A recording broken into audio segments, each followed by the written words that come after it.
पिता, पुत्र और पवित्र आत्मा के नाम पर। आमीन। प्रियजनों, नया साल मुबारक हो। आज पहला दिन है, नए साल की सुबह है। सभी को नए साल की हार्दिक शुभकामनाएं। आज गुरुवार है। पवित्र मरियम, ईश्वर की माता, हम कृपासन के जरिए हम पर और हमारे देश पर बरसी सभी कृपाओं और आशीर्वादों के लिए दिल से धन्यवाद देते हैं। माँ, पवित्र माँ, ईश्वर की माँ, हम खास तौर पर 7 दिसंबर 2004 को दोपहर 2:30 बजे कृपासन में आपके दर्शन की चर्च की मंजूरी के लिए प्रार्थना करते हैं। हम प्रार्थना करते हैं कि पवित्र चर्च दर्शन के बारे में जमा किए गए डॉक्यूमेंट्स की अपनी चर्च स्टडी शुरू करे।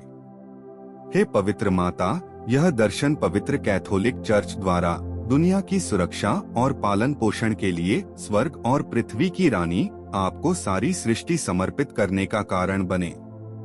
पवित्र मरियम, रोजरी की हमारी लेडी, कृपासन की सभी प्रार्थनाओं को एक साथ जोड़ते हुए अब हम आपके सामने यह खास इरादा रखते हैं। यहाँ इरादा बताएं।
और हम पर दया करें कि आपके दर्शन के पवित्र क्षण में यह प्रदान करें। आमीन। मैं सर्वशक्तिमान पिता परमेश्वर में विश्वास करता हूँ, जो स्वर्ग और पृथ्वी के सृष्टिकर्ता हैं, और उनके एकलौते पुत्र हमारे प्रभु यीशु मसीह में, जो पवित्र आत्मा से गर्भ में आए, कुंवारी मरियम से जन्मे, पोंतियुस पिलातुस के समय दुहक उठाया, क्रूस पर चढ़ाए गए, मरे और गाड़े गए, वे अधोलोक में उतरे, तीसरे दिन मरे हुओं में से जी उठे, वे स्वर्ग पर आरोहण कर गए और सर्वशक्तिमान परमेश्वर पिता के दाहिने बैठे हैं। वहीं से वे जीवितों और मरे हुओं का न्याय करने आएंगे। मैं पवित्र आत्मा में, पवित्र कैथोलिक कलीसिया में, संतों की संगति में, पापों की क्षमा में विश्वास करता हूँ, शरीर के पुनरुत्थान में और अनंत जीवन में। आमीन। हे हमारे पिता जो स्वर्ग में है, तेरा नाम पवित्र माना जाए, तेरा राज्य आए, तेरी इच्छा जैसे स्वर्ग में पूरी होती है वैसे पृथ्वी पर भी हो। आज हमें हमारा दैनिक भोजन दे और हमारे अपराध क्षमा कर, जैसे हम भी अपने अपराधियों को क्षमा करते हैं, और हमें परीक्षा में न डाल, परंतु हमें बुराई से बचा। आमीन। हे मरियम, अनुग्रह से परिपूर्ण, प्रभु तुम्हारे साथ है, तुम स्त्रियों में धन्य हो और तुम्हारे गर्भ का फल यीशु धन्य है। हे पवित्र मरियम, परमेश्वर की माता, हम पापियों के लिए अभी और हमारी मृत्यु के समय प्रार्थना करो। आमीन। हे प्रभु, हम आपके महान नाम की स्तुति करते हैं। हे प्रभु, हम आपके पवित्र पुरोहितत्व की महिमा करते हैं। हे प्रभु, 40 वर्षों से मैंने जो पवित्र मांस चढ़ाया है, उसके पुण्य से और पवित्र माता की दुआ एवं मध्यस्थता से, जो कृपासन की वेदी पर जीवित रूप में प्रकट हुई, मैं अपने बच्चों को यीशु के नाम पर आशीर्वाद देता हूँ।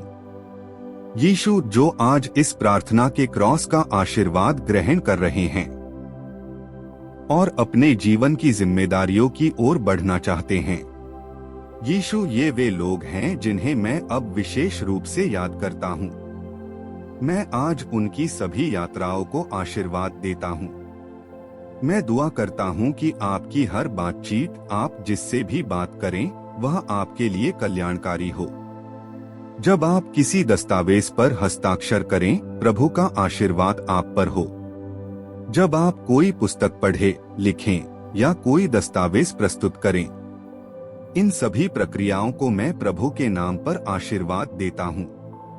यदि आज आपको अस्पताल जाना पड़े, तो आपका डॉक्टर आपकी सारी चिंताएं ध्यान से सुने और आपके लिए सही दवा लिखे, आपको उचित नुस्खा मिले और सही तथा शीघ्र निदान हो। मैं यीशु के नाम पर सभी बीमारों को आशीर्वाद देता हूँ। आज आप जो भोजन ग्रहण करेंगे, कभी कभी बिना प्रार्थना के या जल्दी जल्दी, यह ठीक है, चाहे आपको याद रहे या न रहे। आज आप जो भी खाने पीने की वस्तुएं ग्रहण करेंगे, शुद्ध पानी भी शामिल है। मैं उसे प्रभु के नाम पर, पिता, पुत्र और पवित्र आत्मा के नाम से आशीर्वाद देता हूँ। मैं तुम्हारे वस्त्रों को आशीर्वाद देता हूँ। प्रभु उन सभी गहनों को आशीर्वाद दें जिन्हें तुम आज उपयोग करोगे। तुम जहाँ कहीं भी जाओ, जिस किसी से भी बात करो, जिस भी स्थान पर जाओ, जिस किसी वाहन का प्रयोग करो, चाहे सार्वजनिक हो या निजी, मैं दुआ करता हूँ कि तुम सुरक्षित और स्वस्थ होकर लौटो। मैं तुम्हारी यात्रा को दुआ देता हूँ। जिन लोगों से तुम मिलते हो, जिन कठिन या दर्दनाक परिस्थितियों से गुजरते हो, चाहे वे तुम्हें कुछ दें या न दें, और जो लोग विवाह की तैयारी कर रहे हैं, जो विवाह की सहमति से विवाह कर रहे हैं, जो अपने जीवन साथी से मिलने जा रहे हैं, मैं सभी मुलाकातों, बातचीत और हर प्रक्रिया को आशीर्वाद देता हूँ।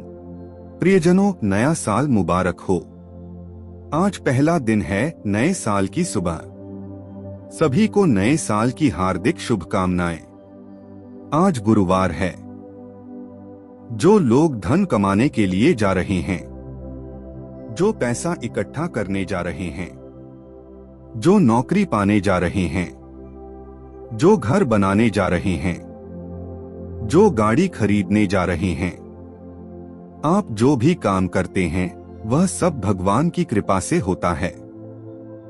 मेरे 40 वर्षों के पवित्र मास के पुण्य से और कृपासन की वेदी पर जीवित प्रकट हुई माता की मध्यस्थ प्रार्थना से, यीशु के नाम पर आप सुरक्षित, सुरक्षित और सुरक्षित लौटें। प्रभु आपके साथ रहें। श्रीनिवासन ने केरल को हंसाया और सोचने पर मजबूर किया। उन्होंने हमारे सामाजिक कॉमन सेंस को बढ़ाया और उसमें नयापन लाया। वे सामाजिक रूप से प्रतिबद्ध एक अभिनेता थे।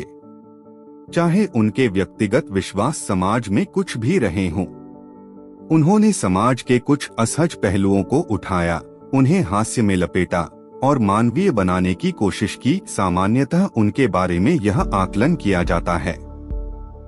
संथीविला नामक एक फिल्मकर्मी ने एक बार, यदि मेरी स्मृति सही है, बहुत समय पहले सुना था, एक कहानी सुनाई थी। जब मैंने इस कहानी के बारे में सोचा, तो मैंने इसे परमेश्वर के राज्य की रोशनी में भी विचार किया। यह एक नोट है। नोट क्या है? किसी प्रोड्यूसर X या Y को श्रीनिवासन को कुछ पैसे देने थे। उस समय एक गुंडे ने उसे देखा और कहा, 15 लाख रुपए हैं, मैं तुम्हें दिलाकर दूंगा। आधा आधा, 50-50। वह पैसा बहुत समय से बकाया था, इसलिए उन्होंने सोचा बिना मेहनत के मिल जाएगा, थोड़ा नुकसान भी हो तो ठीक है। उन्होंने कहा, ठीक है, जो भी बात हो। इस दुनिया के लोग, चाहे वे कुछ भी दावा करें, जब बात उनके निजी मामलों की आती है, तो वे दुनिया के मिशनरी यानी ऐसे लोगों का उपयोग कर लेंगे। यह हमारे लिए सुकून देने वाली बात नहीं है, इसे कोष्ठक में रखते हैं। लेकिन तरीका यह कैसे हुआ? धीरे धीरे फिर उसने कहा, ठीक है, पैसे ले लो, आधा मुझे और आधा तुम्हें। परंतु बाद में धन के विषय में कोई भी जानकारी या खबर नहीं मिली। सालों बाद वह उस गुंडे से मिला। उसने पूछा, क्या तुमने वह पैसा इकट्ठा नहीं किया? तब उसने उत्तर दिया, मैंने अपना हिस्सा ले लिया। अर्थात 50% एग्रीमेंट के अनुसार। बाकी पैसा कभी वापस नहीं आया। जब मैंने यह सुना मैं हंसा। क्या बात है? इंसान अक्सर भगवान के साथ भी ऐसा ही करते हैं। यीशु इस मानव स्वभाव को अच्छी तरह जानते थे। इसी कारण यीशु ने कहा, पहले तुम्हें परमेश्वर का कार्य करना चाहिए। क्योंकि मनुष्य क्या करता है? पहले अपना काम करता है और केवल उस काम का हिस्सा करता है जिसके बदले उसे लाभ मिलता है। बाकी सब दूसरे स्थान पर रखता है। यीशु जानते थे कि मनुष्य ऐसा ही करेगा। इसलिए यीशु ने कहा, सबसे पहले परमेश्वर का राज्य।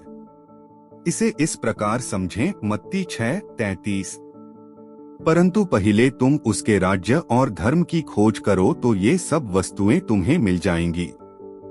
इसी प्रकार वाचा कोवेनेंट में भी सबसे महत्वपूर्ण यही है कि पहला हिस्सा परमेश्वर के लिए होना चाहिए। कुछ लोग कहते हैं, पहले मुझे कोई निशानी देखने दो, पहले नौकरी मिल जाए, पहले शादी हो जाए, उसके बाद मैं आध्यात्मिक जीवन जीऊंगा।